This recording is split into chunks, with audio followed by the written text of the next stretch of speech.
ഏവർക്കും സ്വാഗതം, നമസ്കാരം, വെൽക്കം. ഞായറാഴ്ച ദിവസം പതിവ് പോലെ യേശുവിൻ്റെ വാക്കുകളെ ആസ്പദമാക്കി സനാതനമായ ആഴമേറിയ ആത്മീയ സത്യങ്ങൾ ഒരുമിച്ച് അന്വേഷിക്കുന്ന സന്തോഷമേറിയ ഈ ഒരു അവസ്ഥയിലേക്ക് ഏവരെയും സസ്നേഹം സാദരം ക്ഷണിക്കാനിടയാകുന്നതിൽ ഞാൻ സന്തോഷിക്കുന്നു, അതിയായി സന്തോഷിക്കുന്നു. ഇന്ന് നമ്മുടെ ശ്രദ്ധയുടെ കേന്ദ്രബിന്ദുവായി ഉയർത്തെഴുന്നേറ്റ യേശു തൻ്റെ ശിഷ്യന്മാരോട് പറയുന്ന ഏതാനും വാക്കുകൾ നമുക്ക് ശ്രദ്ധിക്കാം. യോഹന്നാൻ്റെ സുവിശേഷം 20-ാം അധ്യായം 21, 22, 23 വാക്യങ്ങൾ ഞാൻ വായിക്കട്ടെ. യേശു പിന്നെയും അവരോട്, നിങ്ങൾക്ക് സമാധാനം. പിതാവ് എന്നെ അയച്ചതുപോലെ ഞാനും നിങ്ങളെ അയക്കുന്നു എന്ന് പറഞ്ഞു. ഇങ്ങനെ പറഞ്ഞ ശേഷം അവൻ അവരുടെ മേൽ ഊതി അവരോട്, പരിശുദ്ധാത്മാവിനെ കൈക്കൊള്ളുവീൻ. ഇതാണ് ഏറ്റവും പ്രത്യേകമായി ശ്രദ്ധിക്കേണ്ടത്. പരിശുദ്ധാത്മാവിനെ കൈക്കൊള്ളുവീൻ.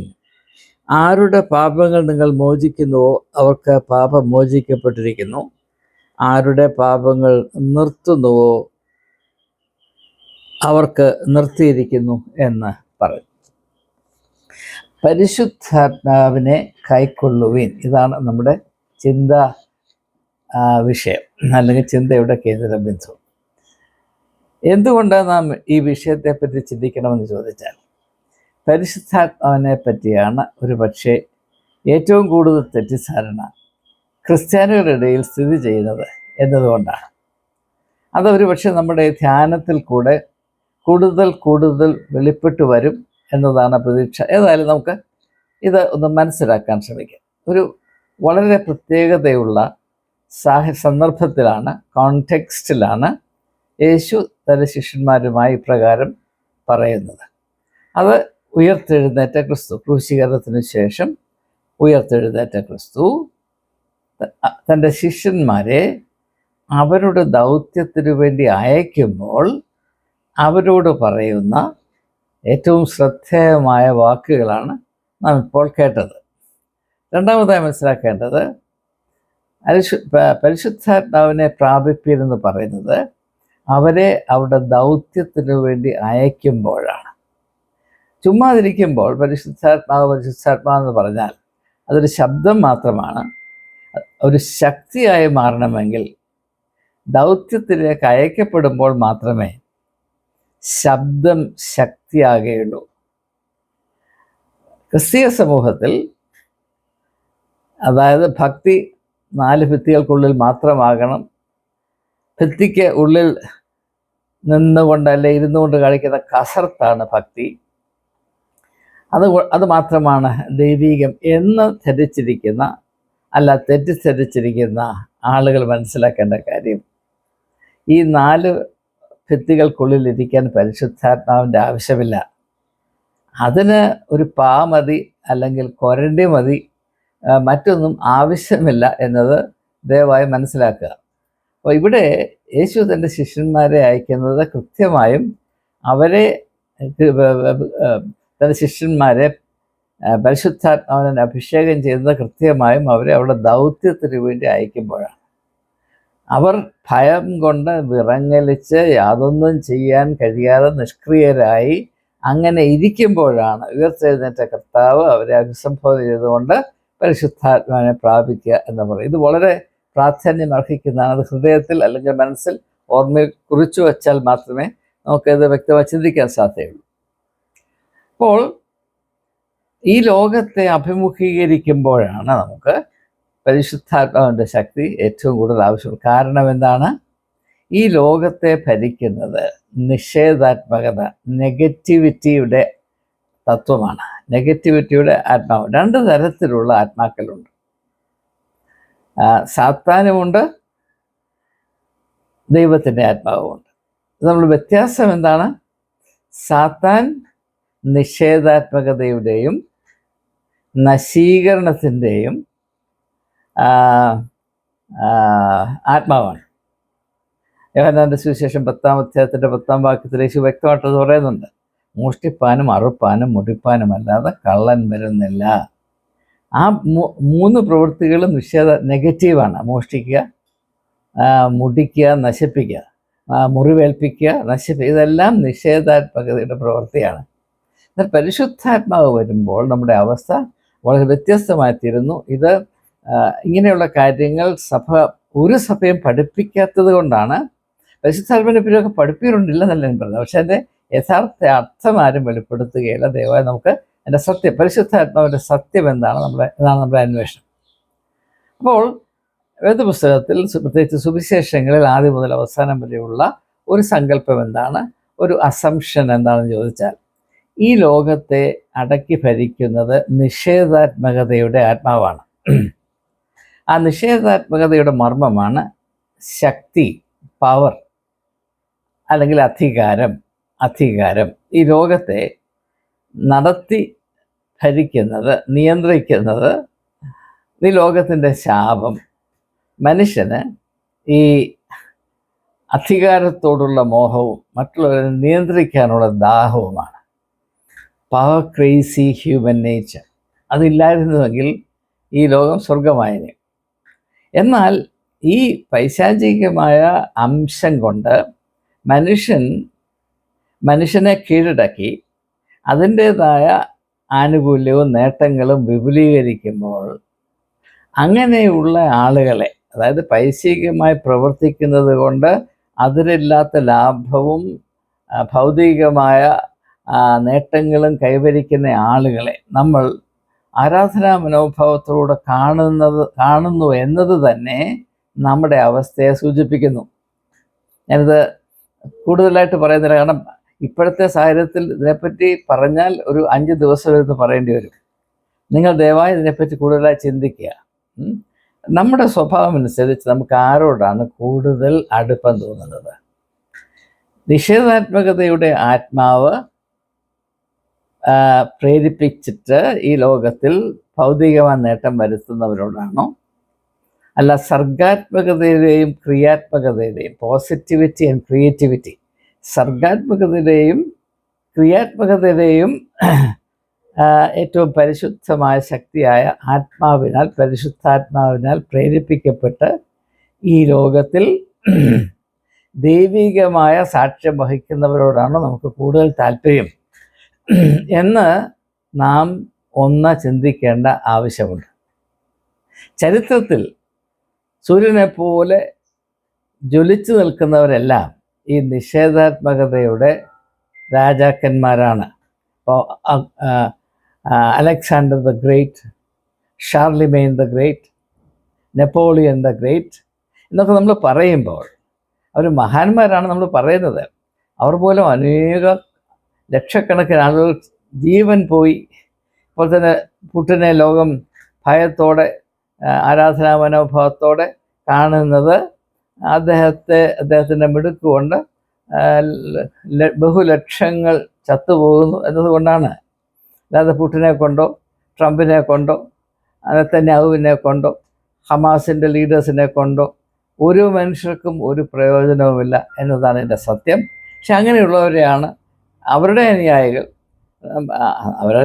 മാത്രമല്ല മറ്റുള്ളവർ പോലും ആരാധനാ മനോഭാവത്തോടെ കാണുന്നത്. ഇത് ലോകത്തിൻ്റെ ഒരു വൈകല്യമാണെന്ന് തിരിച്ചറിയണം. കാരണം ഈ ആത്മാവാണ് എപ്പോഴും നമ്മെയും സ്പർശിച്ചുകൊണ്ടിരിക്കുന്നത്. നാം ഈ ലോകത്തിൽ വസിക്കുകയും വളരുകയും വസിക്കുകയും ചെയ്യുമ്പോൾ ഈ ലോകത്തിൻ്റെ ആത്മാവ് നാം അറിയാതെ നമ്മുടെ ഉള്ളിൽ നുഴഞ്ഞു കയറുന്നു.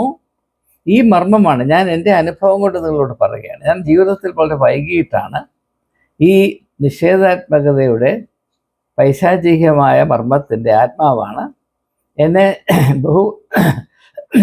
ബഹുഭൂരിപക്ഷവും സന്ദർഭങ്ങളിലും ഭരിച്ചത് എന്ന് പറയാൻ എനിക്ക് യാതൊരു സങ്കോചവുമില്ല. അപ്പം അതുകൊണ്ട്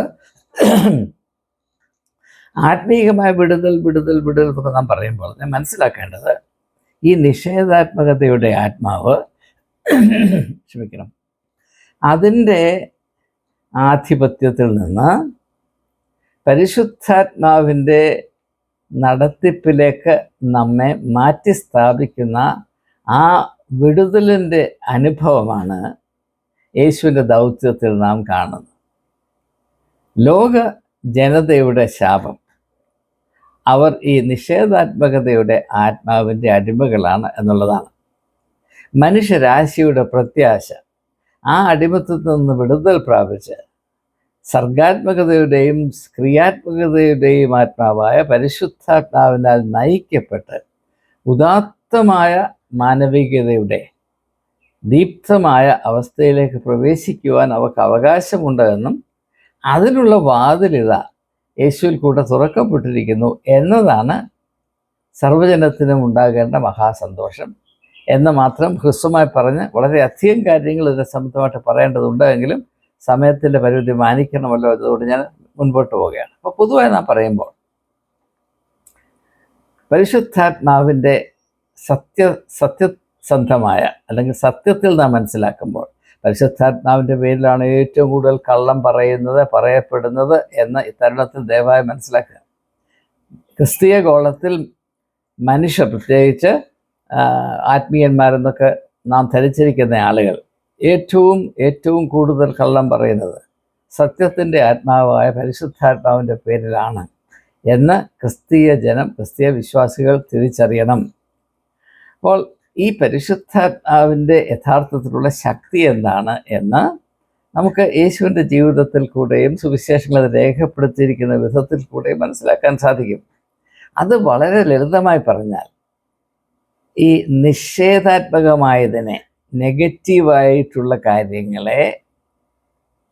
കാര്യങ്ങളോട് ബന്ധം സ്ഥാപിച്ച് അതിനോട് കൂടെ വസിച്ച് അതിൻ്റെ സ്വഭാവത്തെ രൂപാന്തരപ്പെടുത്തി അതിനെ ക്രിയാത്മകമാക്കുന്ന അതിൻ്റെ ഏറ്റവും നല്ല ഒരു ഉദാഹരണമാണ് മർക്കോസിൻ്റെ സുവിശേഷം 2-ാം അധ്യായത്തിൽ പക്ഷവാത രോഗിയായ ഒരു മനുഷ്യനെ കട്ടിലിൽ 4 ആൾ ചുമന്ന് യേശുവിൻ്റെ അടുത്ത് കൊണ്ടുവരുന്നു. അവൻ്റെ പ്രശ്നം എന്താണ്? ഈ നിഷേധാത്മകതയാണ്.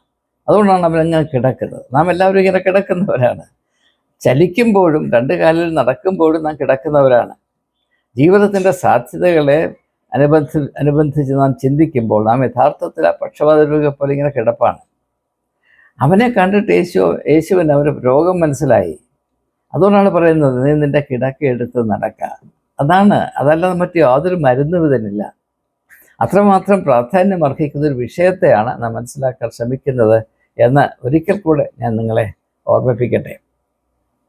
അപ്പോൾ ആത്മീയത എന്നാൽ എന്ത്? ഈ പരിശുദ്ധാത്മാവിൻ്റെ തത്വം അല്ലെങ്കിൽ പ്രമാണം അല്ലെങ്കിൽ പ്രവർത്തനം എന്താണ്? ഇങ്ങനെ നിഷേധാത്മകമായതിനോട് ബന്ധം സ്ഥാപിച്ച് അതിൽ നിന്ന് അകന്നു നിന്നാലൊന്നും ചെയ്യാൻ സാധ്യമല്ല.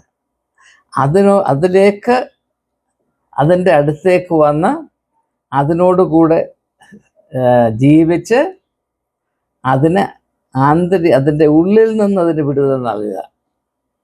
അത് മനസ്സിൽ വെച്ചുകൊണ്ടാണ് യോഹന്നാൻ തൻ്റെ സുവിശേഷം എഴുതുമ്പോൾ 1-ാം അധ്യായത്തിൻ്റെ 14-ാം വാക്യത്തിൽ വചനം ജഡമായി തീർന്നു, കൃപയും സത്യവും നിറഞ്ഞവനായി നമ്മുടെ ഇടയിൽ പാർത്തു. നമ്മൾ ആരാണ്? ഈ നിഷേധാത്മകതയുടെ അടിമകളാണ്. അത് വചനം ജഡമായി തീർന്നു എന്ന് പറയുമ്പോൾ തന്നെ വചനം പോസിറ്റീവാണ്, ജഡം നെഗറ്റീവാണ്. വചനം ക്രിയാത്മകമാണ്, ജഡം നിഷേധാത്മകതയുടേതാണ്. അപ്പോൾ ഈ ക്രിയാത്മകതയുടെ സർഗാത്മകതയുടെ മർമ്മം നിഷേധാത്മകതയുടെ ഉള്ളിൽ പ്രവേശിച്ച് അതിനെ ആലിംഗനം ചെയ്തുകൊണ്ട് അതിനോട് താതാത്മ്യം പ്രാപിച്ചുകൊണ്ട് അതിൻ്റെ ഉള്ളിൽ നിന്ന് വിടുവിക്കുന്ന ആ പ്രക്രിയയാണ് യഥാർത്ഥത്തിൽ ദൈവികമായ ശുശ്രൂഷ എന്ന് പറയുന്നത്. അതിൻ്റെ ഫലമായിട്ട് എന്ത് സംഭവിക്കുന്നു? വചനം ജഡമായി തീർന്നു, കൃപയും സത്യവും നിറഞ്ഞവനായി എന്ന് പറഞ്ഞാൽ ജീവിക്കുന്ന ശരീരമായി, ജഡം ശരീരമായി തീരുന്നു. നാം ഈ ഒരു അനുഭവത്തിൽ കൂടെ കടന്നു പോകുന്നില്ലെങ്കിൽ നമുക്ക് ശരീരമില്ല, നമുക്ക് ജഡം മാത്രമേ ഉള്ളൂ. ഈ ജഡമെന്ന് പറയുന്നത് മാംസം, നമ്മൾ പറയത്തില്ലേ മാംസദാഹം നമ്മൾ പറയുന്നില്ലേ, അത് ഒരു നിഷേധാത്മകതയാണ്. അതിനെ ശരീരമെന്ന് പറയുന്ന അവസ്ഥയിലേക്ക്, ശരീരം എന്ന് പറഞ്ഞാൽ ആത്മാവിൻ്റെ ഉപകരണമാണ് ശരീരം, ലോകത്തിൻ്റെ ഉപകരണമാണ് ജഡം, മാംസം, അല്ലെങ്കിൽ ഈ ഭൗതികമായ പ്രകൃതിയുടെ മർമ്മം. ഇപ്പോൾ ലൈംഗിക ബന്ധം അത് പ്രകൃതിയുടെ നിയമമാണ്. പക്ഷെ അതിൽ ഉദാത്തമായ അവസ്ഥ വരുന്നത് ജഡം ശരീരമാകുമ്പോഴാണ്. അതുകൊണ്ടാണ് ഉൽപ്പത്തി പുസ്തകം 2-ാം അധ്യായത്തിൻ്റെ അവസാന ഭാഗത്ത് വരുന്നത്, അതുകൊണ്ട് സ്ത്രീയും പുരുഷനും ഒരു ശരീരമായി തീരും, ഒരു ജഡമായി തീരുമെന്നല്ല അവിടെ പറഞ്ഞിരിക്കുന്നത്. രണ്ട് ജഡങ്ങൾ ഒരിക്കലും ഒന്നായി തീരത്തില്ല. ഇപ്പോൾ കുടുംബജീവിതത്തിൽ മനുഷ്യൻ അനുഭവിക്കുന്ന നരകതുല്യമായ യാതനയുടെ മർമ്മം എന്താണെന്നറിയാമോ? വിവാഹം എന്നത്, അത് ഹിന്ദു ആണെങ്കിലും ക്രിസ്ത്യാനി ആണെങ്കിലും ഏത് മതമാണെങ്കിലും, ഇപ്പോൾ വിവാഹം എന്ന് പറയുന്നത് രണ്ട് ജഡങ്ങളുടെ ഉപരിപ്ലവമായ ഒരു എന്താണ് പറയുന്നത്, ഒരു ക്രമീകരണമാണ്.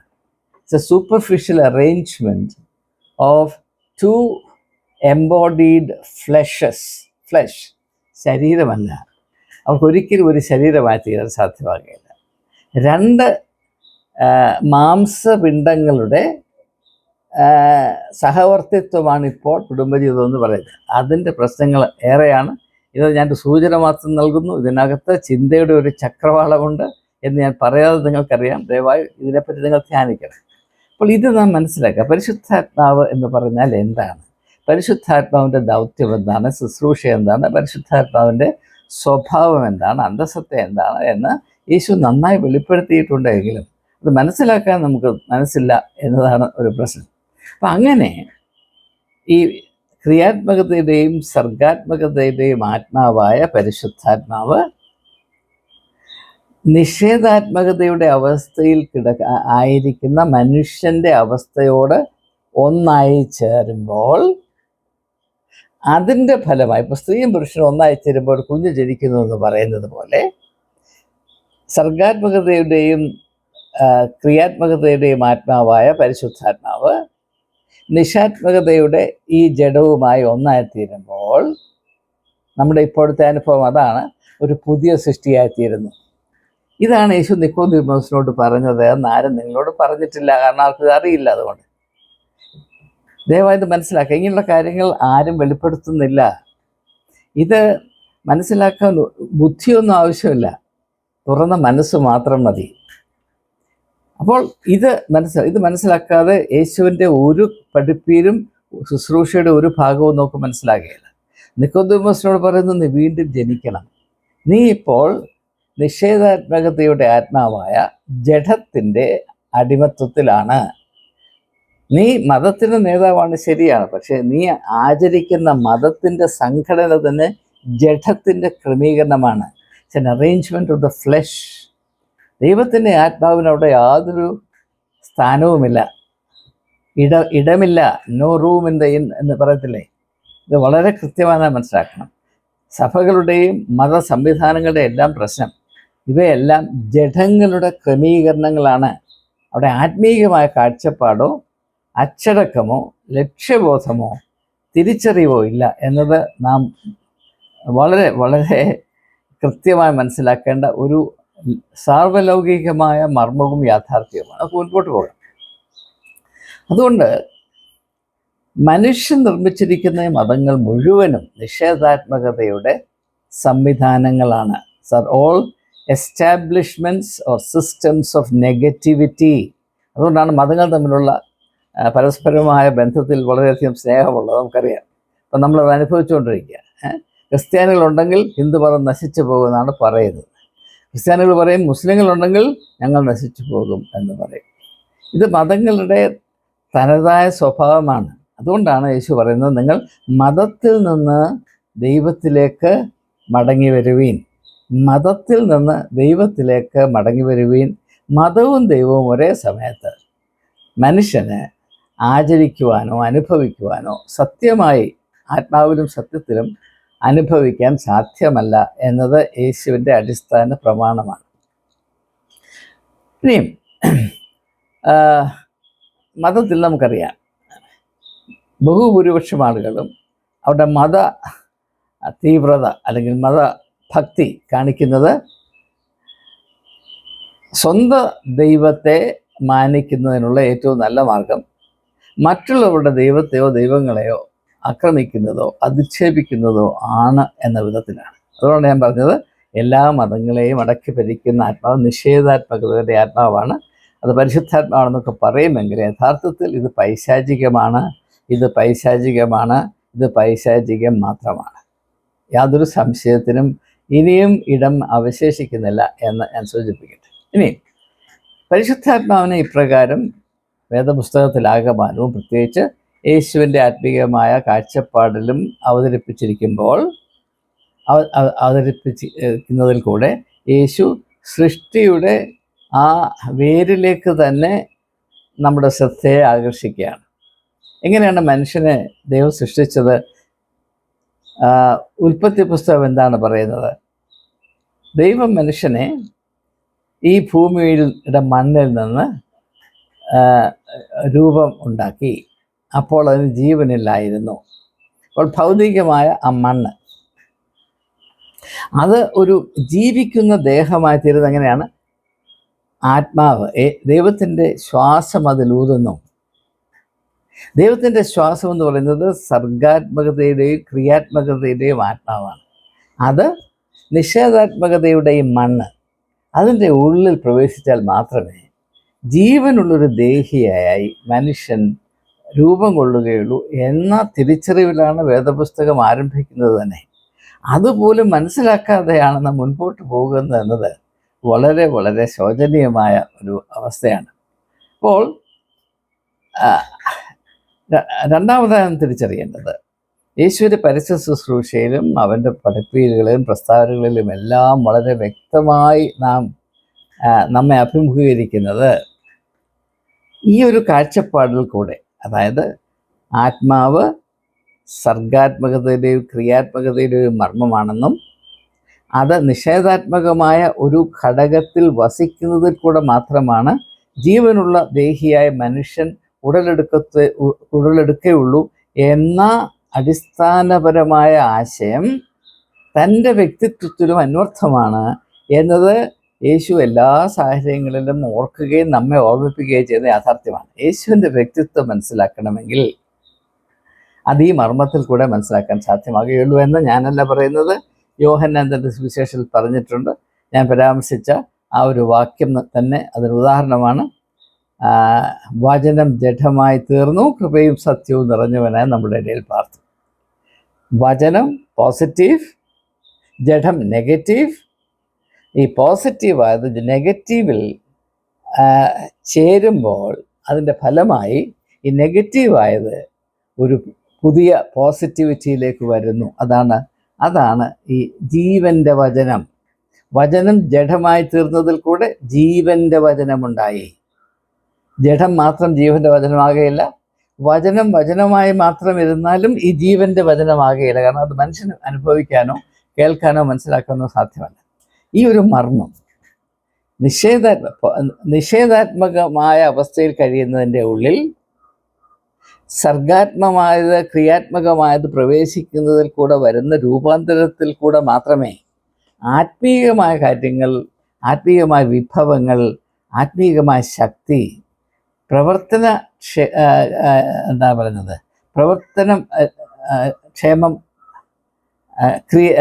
പ്രവർത്തിക്കാൻ സാധിക്കുന്ന വിധത്തിൽ ജീവൻ ഉള്ള വിധത്തിലേക്ക് പ്രവേശിക്കുകയുള്ളൂ എന്നതാണ് ഈ സുവിശേഷത്തിൻ്റെ ഏറ്റവും ആണിക്കല്ല് എന്ന് പറയുന്നത് ഇതാണ്. അത് മനസ്സിലാക്കാൻ നമുക്കൊന്നും മനസ്സിലാക്കാൻ സാധ്യമല്ല.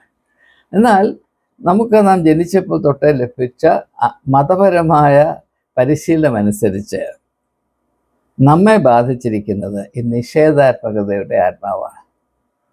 എനിക്ക് എൻ്റെ അനുഭവം പറഞ്ഞാൽ തിരിഞ്ഞു നോക്കുമ്പോൾ ഞാൻ ഞെട്ടിപ്പോകാറുണ്ട്. ചെറുപ്പം മുതലേ ഞാൻ കേട്ടത് മുഴുവനും നെഗറ്റീവാണ്. അതെൻ്റെ വ്യക്തിത്വത്തെ വളരെ അധികം ബലഹീനമാക്കിയിട്ടുണ്ട്. എൻ്റെ കാഴ്ചപ്പാടിൽ അത് വിഷം കലർത്തിയിട്ടുണ്ട്. എൻ്റെ വളർച്ചയെ അത് തടസ്സപ്പെടുത്തിയിട്ടുണ്ട്. എൻ്റെ കാഴ്ചപ്പാടിനെ അത് വികൃതമാക്കിയിട്ടുണ്ട്. എന്തുകൊണ്ടോ മനുഷ്യരത് മനസ്സിലാക്കുന്നില്ല. എനിക്കെൻ്റെ ക്രിസ്തീയ സഹോദരന്മാരോട് പറയുന്ന, ദയവായി നിങ്ങൾ അല്പസമയം ഇരുന്ന് ചിന്തിപ്പീൻ, മനനം ചെയ്യുവീൻ, നിങ്ങളുടെ അവസ്ഥ മനസ്സിലാക്കുവീൻ. ശൂന്യതയുടെ അവസ്ഥയിലാണ് 99% ക്രിസ്ത്യാനികൾ. ഈ പാപ്പരത്വം മനസ്സിലാക്കാൻ നമുക്കിടയാകണം. അതിന് മൂല കാരണം ഇതാണ്. നാം ആത്മീയതയെ മനസ്സിലാക്കുന്ന വിധത്തിൽ പൈശാചികമായ മർമ്മവും കാഴ്ചപ്പാടും മാത്രമേ ഉള്ളൂ എന്ന ഈ ഞെട്ടിപ്പിക്കുന്ന യാഥാർത്ഥ്യം മനസ്സിലാക്കാതെ നമ്മുടെ ഇപ്പോഴത്തെ അവസ്ഥയിൽ നിന്ന് വിടുതൽ പ്രാപിക്കാൻ നമുക്ക് സാധ്യമല്ല. ദയവായി മനസ്സിലാക്കുക. നിഷേധാത്മകതയുടെ രാജാക്കന്മാരായിട്ട് ഇരുന്നുകൊണ്ട് സ്വർഗത്തിൽ പോകാമെന്ന് വിചാരിക്കുന്നതിനേക്കാൾ വലിയ മണ്ടത്തരം നമുക്ക് മനുഷ്യബുദ്ധിയിൽ സാധ്യമല്ല. നമുക്ക് മുന്നോട്ട് പോകാം. അപ്പോൾ യേശുവിനെ യഥാർത്ഥത്തിൽ പരിശുദ്ധാത്മാവിനാൽ അഭിഷേകം ചെയ്തു. യേശുവിൻ്റെ സ്നാന സംബന്ധമായിട്ടുള്ള കാര്യങ്ങൾ നമുക്കറിയാം. മത്തായിയുടെ സുവിശേഷം 3-ാം അധ്യായത്തിൻ്റെ അവസാന ഭാഗത്ത് രേഖപ്പെടുത്തിയിട്ടുണ്ട്. പരിശുദ്ധാത്മാവ് പ്രാവുന്ന പോലെ അവൻ്റെ മേൽ വന്നു. അപ്പോൾ യേശുവിനെ യഥാർത്ഥത്തിൽ പരിശുദ്ധാത്മാവ് എന്നാൽ സ്നാനം കഴിച്ചു എന്നൊരു തെളിവെന്താണ്? യേശു എപ്പോഴും എപ്പോഴും എപ്പോഴും സർഗാത്മകതയുടെയും ക്രിയാത്മകതയുടെയും ഔന്നത്യമേറിയ അവസ്ഥയിലായിരുന്നു. അതുകൊണ്ടാണ് നീ ഒരു വാക്ക് പറഞ്ഞാൽ ഞാൻ രക്ഷപ്പെടും, എനിക്ക് സൗഖ്യം വരുമെന്ന് മനുഷ്യൻ പറയുന്നത്. അതുകൊണ്ടാണ് അവൻ്റെ വസ്ത്രത്തിൻ്റെ തൊങ്ങൽ തൊട്ടാൽ എനിക്ക് സൗഖ്യം വരുമെന്ന് ആ സ്ത്രീ പറയുന്നത്. നിങ്ങൾ മനസ്സിലാക്കണം. നിഷേധാത്മകതയുടെ ആവിഷ്കാരമായ ആൾരൂപമായ ഒരു വ്യക്തി, അങ്ങനെ ഒരു വ്യക്തിയെ കൊണ്ട് ആർക്ക് എന്ത് ഗുണമുണ്ടാകുമെന്നാണ് നിങ്ങൾ പറയുന്നത്. എന്തുകൊണ്ടാണ് വലിയ ഭക്തന്മാരെന്നൊക്കെ പറഞ്ഞു നടക്കുന്ന നമ്മുടെ മതപ്രവർത്തകർ, നേതാക്കന്മാർ, അവരെ കൊണ്ട് ആർക്കും ഒരു പ്രയോജനമില്ലാത്ത എന്തുകൊണ്ടാണെന്നറിയാം? അവരെ ഭരിക്കുന്നത് യേശുവിൻ്റെ ആത്മാവല്ല, ഈ ലോകത്തിൻ്റെ ആത്മാവാണ്. അത് തിരിച്ചറിയാൻ വിശ്വാസികൾക്ക് ആത്മീകമായ പരിജ്ഞാനമോ വിവേചന ബുദ്ധിയോ ഇല്ലാത്തത് കൊണ്ട് ഈ നിഷേധാത്മകതയുടെ രാജാക്കന്മാർ ദൈവത്തിൻ്റെ പ്രതിപുരുഷന്മാരെന്ന് നാം തെറ്റിദ്ധരിക്കുകയും അതിൽ നിന്ന് ലഭിക്കുന്ന വിമിഷ്ടം, കളിപ്പീര്, ഇച്ഛാഭംഗം നമ്മുടെ ജീവിതത്തിൽ വർദ്ധിച്ച് വരികയും ചെയ്യുകയാണ്. അതുകൊണ്ടെങ്കിലും നമ്മുടെ അവസ്ഥയുടെ ദാരിദ്ര്യം മനസ്സിലാക്കാൻ ദയവായി ഏവരും ശ്രമിക്കണമെന്ന് ഞാൻ കൈകൂപ്പി നിങ്ങളോട് അഭ്യർത്ഥിക്കുകയാണ്.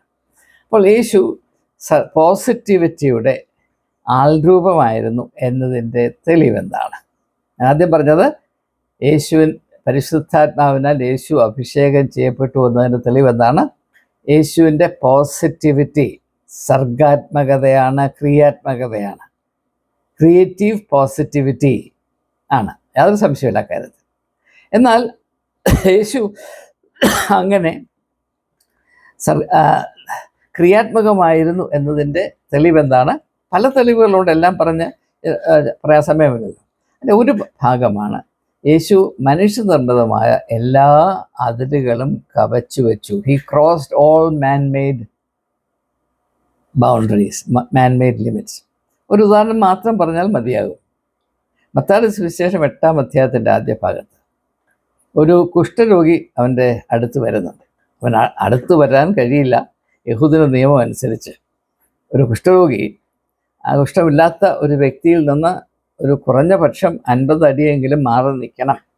ലേവ്യ പുസ്തകത്തിൽ അതൊക്കെ വ്യക്തമായിട്ട് എഴുതിയിട്ടുണ്ട്. അവൻ ദൂരെ മാറി നിന്ന് യേശുവിനോട് പറയുന്നു, നീ ഒരു വാക്ക് പറഞ്ഞാൽ എനിക്ക് സൗഖ്യം വരും. യേശു എന്ത് ചെയ്യുന്നു? യേശു അവനെ തൊട്ടു. യഹൂദൻ്റെ ആ നിർബന്ധമനുസരിച്ച് ആരും ഒരു കുഷ്ഠരോഗിയുടെ 4 അയലത്ത് പോകരുത്. ഒരു കുഷ്ഠരോഗിയുടെയും കുഷ്ഠമില്ലാത്ത വ്യക്തിയുടെയും മധ്യത്തിൽ വലിയൊരു മതിലുണ്ട്. ആ മതിൽ കവച്ചു വെക്കാൻ ആർക്കും സാധ്യമല്ല. യേശു അത് മറികടന്നു, അതിനെ ഓവർകം ചെയ്തു. ഇതാണ് യേശുവിൻ്റെ വ്യക്തിത്വം. അങ്ങനെ നിങ്ങൾ നോക്കുമ്പോൾ ഇപ്പോൾ നമുക്കറിയാം, പാപികളുമായി ഒരു ബന്ധവും പാടില്ല. അതുകൊണ്ടാണ് ഈ പാപികളെ കല്ലെറിഞ്ഞു കൊല്ലണം. ഇപ്പം വേണ്ടാത്ത കാര്യം ചെയ്തതിന് പിടിച്ചൊരു സ്ത്രീയെ കല്ലെറിഞ്ഞു കൊല്ലണം എന്ന് പറഞ്ഞാൽ അവളുമായി യാതൊരു ബന്ധവും പാടില്ല. നിങ്ങൾ അവരോട് ബന്ധം പുലർത്തിയത് കൊണ്ടാണ് അവളിങ്ങനെ ആയിപ്പോയത്. അപ്പോൾ അവളോട് യേശു എങ്ങനെയാണ് ഇടപെട്ടത്? അവിടെ ഒരു വലിയ മതിലുണ്ട്, അത് യേശു മറികടന്നു. പിന്നെ നമുക്കറിയാം, യഹൂദനെ സംബന്ധിച്ചിടത്തോളം അന്യനെ കൈക്കൊള്ളരുത്, പ്രത്യേകിച്ച് ശമരിയക്കാരെ അങ്ങനെയുള്ളൂ. അന്യജാതിക്കാരെ നിങ്ങൾ കൈക്കൊള്ളും. യേശുവോ നേരെ എല്ലാ വിധത്തിലുള്ള മതിലുകളും അതിർവരമ്പുകളും യേശു അതിജീവിച്ചു, മറികടന്നു. ഏറ്റവും പ്രധാനം നമുക്കറിയാം ശത്രുത്വം. ലോകത്തിൽ ആർക്കും മറികടക്കാൻ കയറാത്തൊരു വലിയ മതിലാണ് ഈ ശത്രുത്വം. യേശു എന്ത് പറഞ്ഞു? നിങ്ങൾ ശത്രുക്കളെ സ്നേഹിപ്പിക്കും. അതാണ് ആത്മീയത എന്ന് പറയുന്നത്. അതാണ്. അതും പോട്ടെ, അതും മനസ്സിലാക്കാം. പിന്നെ നിങ്ങൾ ഈ ശ്രേണീബദ്ധമായ ഒരു വ്യവസ്ഥിതിയില്ലേ, ഹൈറാർക്കിക്കൽ അറേഞ്ച്മെൻറ്റ്.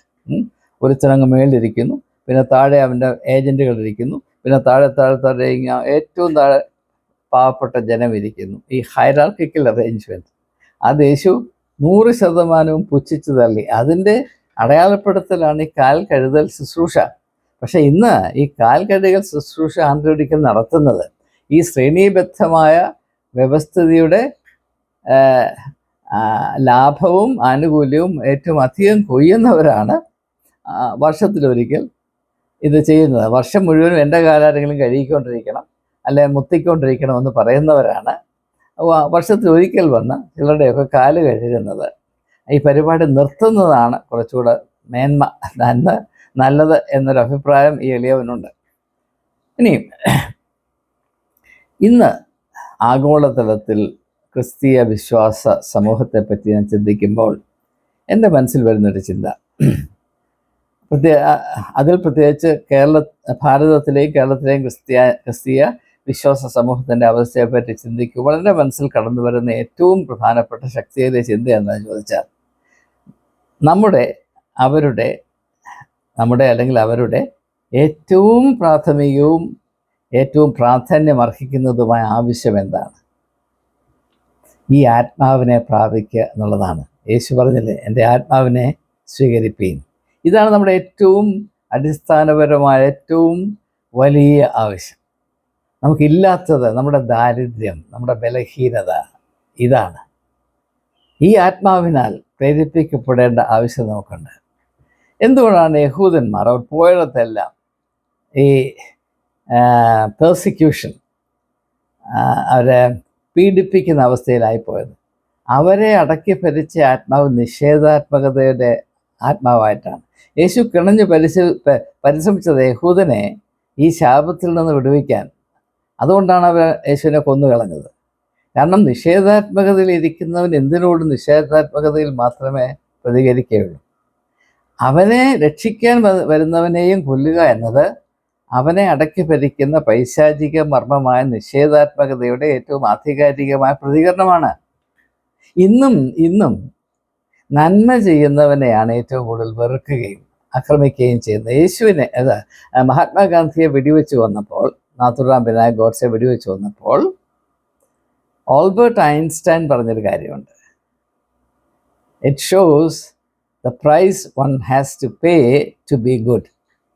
യേശുവിൻ്റെ ഈ കൊലപാതകം, യേശുവിനെ കൊന്നത്, ഈ ലോകത്തിൽ മനുഷ്യൻ നന്മ ചെയ്യുമ്പോൾ, നന്മ ചെയ്യുന്നതിന് അവൻ എത്ര വലിയ വില കൊടുക്കണം എന്നതിൻ്റെ ഉദാഹരണമാണ് യേശുവിൻ്റെ ഈ കൊലപാതകം എന്ന് അദ്ദേഹം പറഞ്ഞത്. എത്രയോ അർത്ഥവത്താണ്.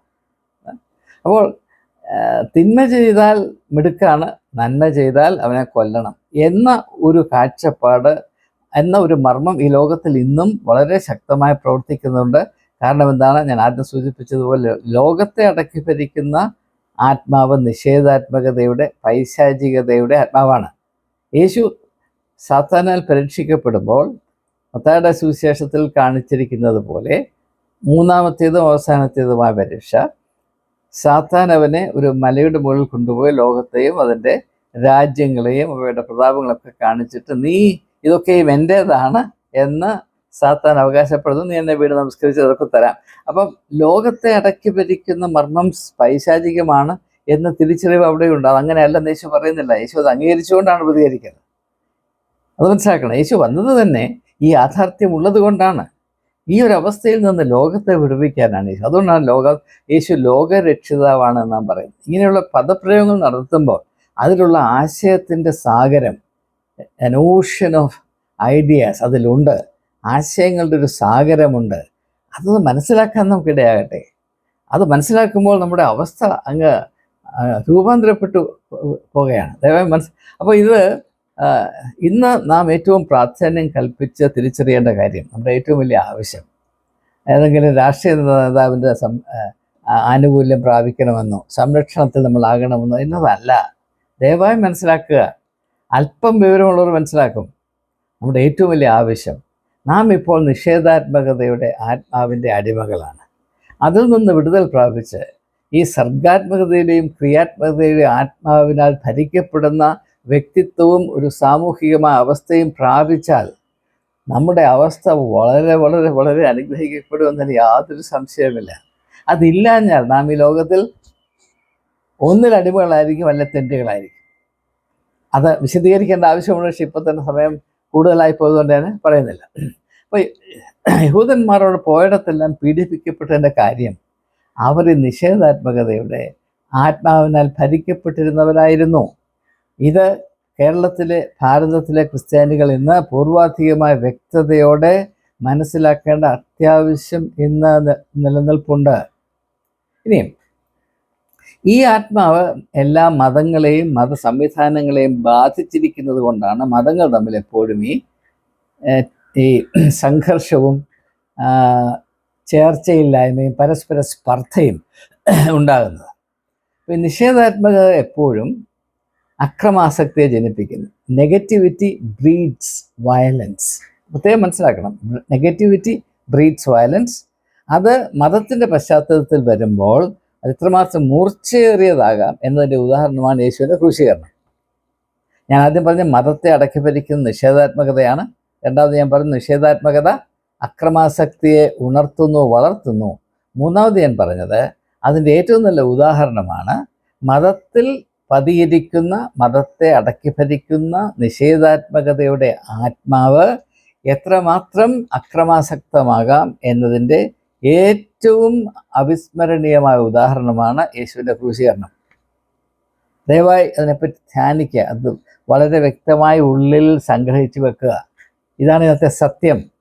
ഇത് വർഷം തോറും ക്രൂശിനെ ധ്യാനിക്കുമെന്നാണ് ദുഃഖവെള്ളിയാഴ്ച. ഇതൊന്നും ആരും പറയില്ല, തീർച്ചയായും പറയില്ല. ഞാൻ എഴുതി വെച്ച് തരാം. അതുകൊണ്ടാണ് ഇങ്ങനെ കാര്യങ്ങൾ പറയേണ്ട ആവശ്യമുള്ളത് നാം പ്രത്യേകിച്ച് സംഗ്രഹിച്ചു വെക്കേണ്ടത്. അപ്പോൾ ഈ ഒരു നിഷേധാത്മകത നമ്മളെ വ്യക്തികളായും വിശ്വാസ സമൂഹങ്ങളായും നന്നേ തളർത്തിയിരിക്കുന്നു. പ്രത്യേകിച്ച് നാം നമ്മുടെ വ്യക്തിപരമായ അവസ്ഥയെപ്പറ്റി പറയുമ്പോൾ നമുക്ക് രണ്ട് തരത്തിലുള്ള നിഷേധാത്മകത, ഡബിൾ നെഗറ്റിവിറ്റി എന്ന് ഞാൻ പറയും. We are victims of a double negativity. അത് വ്യക്തമായി ധരിക്കണം. ഒന്ന്, നാം ഒരിക്കലും നമ്മോട് തന്നെ നീതി പാലിക്കുകയില്ല. We never do justice to ourselves. അത് അതിൽ തന്നെ ഒരു വിഷയമാണ്. നാം ഓരോരുത്തരും നമ്മുടെ അവസ്ഥ പരിഗണിച്ചാൽ മനസ്സിലാകും, നാം നമ്മോട് നീതി പാലിക്കുന്നതിൽ അമ്പേ പരാജയപ്പെട്ടവരാണ്. അതുകൊണ്ടാണ് എല്ലാവരും കഴിഞ്ഞ കാലത്തിലേക്ക് തിരിഞ്ഞു നോക്കുമ്പോൾ വലിയ വൈക്ലഭ്യം അനുഭവിക്കുന്നത്, അല്ലെങ്കിൽ ഉള്ളിലൊരു സങ്കടം. അയ്യോ, ഞാൻ എൻ്റെ അവസരങ്ങൾ നഷ്ടപ്പെടുത്തിയാലോ, ഞാൻ എന്നെ തന്നെ വേണ്ടതുപോലെ കാത്തു സൂക്ഷിക്കുന്നതിൽ പരാജയപ്പെട്ടല്ലോ, എനിക്കെതിരായി ഞാൻ പ്രവർത്തിച്ചല്ലോ, ഞാൻ എന്നെ നശിപ്പിച്ചല്ലോ. നല്ല മുടിനാപുത്രൻ്റെ ഉപമയിൽ എന്തുകൊണ്ടാണ് ആ യുവാവ് പോക്കറ്റിൽ പണം വന്നപ്പോൾ അപ്പനെയും ഭവനത്തെയും ഉപേക്ഷിച്ച് ദൂരദേശത്തേക്ക് പോയത്? അവൻ്റെ ഉള്ളിലെ നിഷേധാത്മകതയുടെ ആത്മാവാണ്. ലോകത്തിൻ്റെ ആത്മാവ് നിഷേധാത്മകതയുടെ ആത്മാവാകയാൽ അതിനാൽ ഭരിക്കപ്പെട്ടവൻ ദൂരദേശത്തേക്ക് പോവുകയും അവിടെ അവനെ തന്നെ നശിപ്പിക്കുകയും ചെയ്തു. ഹി വേസ്റ്റഡ് ഹിസ് സബ്സ്റ്റൻസ് എന്നാണ് ഇംഗ്ലീഷ് ടെക്സ്റ്റിൽ എഴുതി വച്ചിരിക്കുന്നത്. വളരെ ശ്രദ്ധേയമാണത്. ഇത് തന്നെ മാതാപിതാക്കന്മാർ പ്രത്യേകം ശ്രദ്ധിക്കണം. നമ്മുടെ മക്കൾക്ക് അപകടം വരുന്നത് ഈ ഒരു മർമ്മത്തിലാണ്. അത് മനസ്സിലാക്കി അങ്ങനെ വരാതിരിക്കത്തക്കവണ്ണമുള്ള ഒരു പരിശീലനം നമ്മുടെ കുഞ്ഞുങ്ങൾക്ക് ലഭിക്കട്ടെ എന്ന താല്പര്യത്തിലാണ് ഞാൻ ഈ വിഷയം കുറച്ചുകൂടെ ശക്തമായി അല്പം വിശദീകരിച്ചും പറയാൻ താല്പര്യപ്പെടുന്നത്. അപ്പോൾ we are victims of a double negativity. ഒന്ന്, we are negative towards ourselves.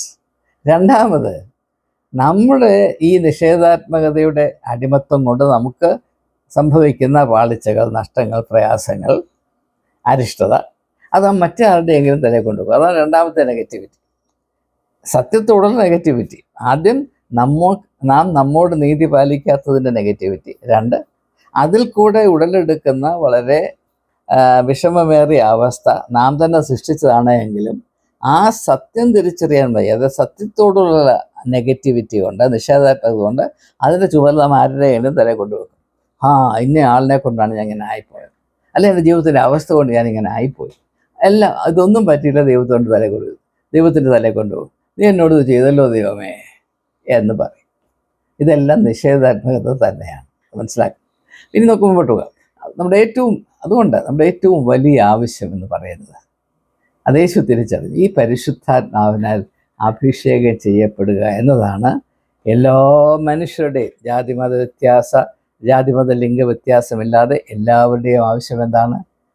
ഈ ക്രിയാത്മകതയുടെ സർഗാത്മകതയുടെ ആത്മാവിനാൽ അഭിഷേകം ചെയ്യപ്പെടുക, ഈ ആത്മാവിനെ സ്വീകരിക്കുക, ഈ ആത്മാവിനെ സ്വീകരിക്കുക, ഈ ആത്മാവിനെ സ്വീകരിക്കുക. ഈ സർഗാത്മകതയുടെയും ക്രിയാത്മകതയുടെയും ആത്മാവിനെ സ്വീകരിക്കുക. അതിന് പകരം വരുന്ന മറുഭാഷ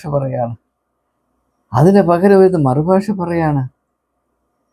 പരിശുദ്ധാത്മാവ് എന്താണെന്ന് എട്ടും പൊട്ടും അറിയാത്തവൻ പരിശുദ്ധാത്മാവിൻ്റെ പേരിൽ ഈ കാപട്യം കാണിക്കുകയാണ്, കള്ളം പറയുകയാണ്, മനുഷ്യത്വത്തെ അപമാനിക്കുകയാണ്, ഭാഷയെ അപമാനിക്കുകയാണ്. ഇതുകൊണ്ടാണ് സഹിക്കാൻ വയ്യാത്തത്. അതുകൊണ്ടാണ് ഈ മറുഭാഷയെപ്പറ്റി ഞാൻ പല വീഡിയോകളിലും പരാമർശിക്കാനിടയായിട്ടുള്ളത്. ഈ യാഥാർത്ഥ്യം തിരിച്ചറിയുന്നത് കൊണ്ടാണ്. ഈ മഹനീയമായ ആത്മാവിനെ വികൃതമാക്കി മറ്റുള്ളവരുടെ മുമ്പിൽ അവതരിപ്പിക്കുന്ന ഈ പൈശാചികമായ പ്രവൃത്തി അവസാനിപ്പിക്കണമെന്ന് ഈ മറുഭാഷ പറഞ്ഞ് തങ്ങളെ തന്നെ അപമാനിക്കുന്ന പാസ്റ്റർമാരോടും അവരെ അനുകരിക്കുന്ന ചില ബിഷപ്പന്മാരും ഒക്കെ ഉണ്ട്. അവരോട് ഞാൻ കൈകൂപ്പി അഭ്യർത്ഥിക്കുകയാണ്. ഈ സ്വയം നിന്ന ദൈവത്തിനെതിരെ പരിശുദ്ധാത്മാവിനെ എതിരെ കള്ളസാക്ഷ്യം ചെയ്യുന്ന ഈ നാടകം ദയവായി അവസാനിപ്പിക്കണം. യേശു പറയുന്നു, നിങ്ങൾ ആത്മാവിനെ സ്വീകരിപ്പീൻ.